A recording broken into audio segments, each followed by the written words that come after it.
Today's Monday, March 3rd, 2025. And last week, Nvidia posted their earnings, and you can see on the screen it was a positive number, positive 71% to be exact. But the market was not happy. If you look to see the day after that earnings release, a very volatile day for Nvidia, and so far it has not been able to stay above the 200-day moving average. This is a classic example of why we do not trade or invest client capital based on just the data, just on the fundamentals of the company, or just an economic report. We want to see the evidence within the stock chart. Now, this is important because Nvidia has been the market darling for the last couple of years. If you've been watching our channel, you know that the traditional S&P 500 is cap weighted, and it is very heavily influenced by those top 7 stocks, which became known as the Magnificent Seven, Nvidia being the number one or most important stock.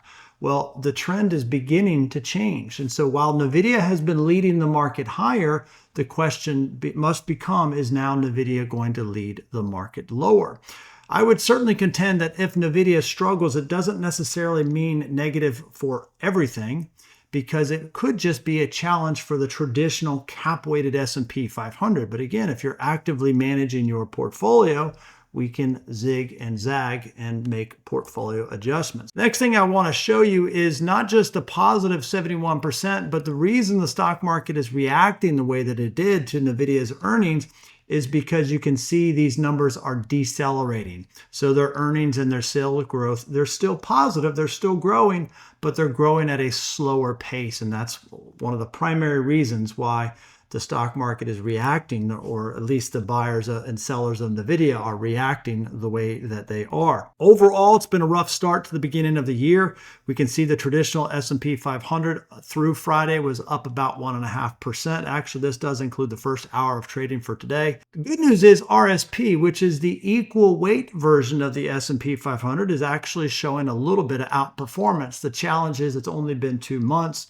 so that doesn't really make a significant trend just yet, especially when you factor in the small cap stocks. Small caps are negative about 3% so far this year, with a pretty ugly correction. You can see the very negative reaction, and just it's starting to live. The small cap indices or small cap stocks are starting to live below the 200-day moving average. And when you peel back the onion layer, you look underneath the surface, what this is telling us is that approximately 60% of the small cap stocks are actually trading below their 200-day moving average. In other words, approximately 60% of the stocks in the small cap universe are actually in a long-term downtrend.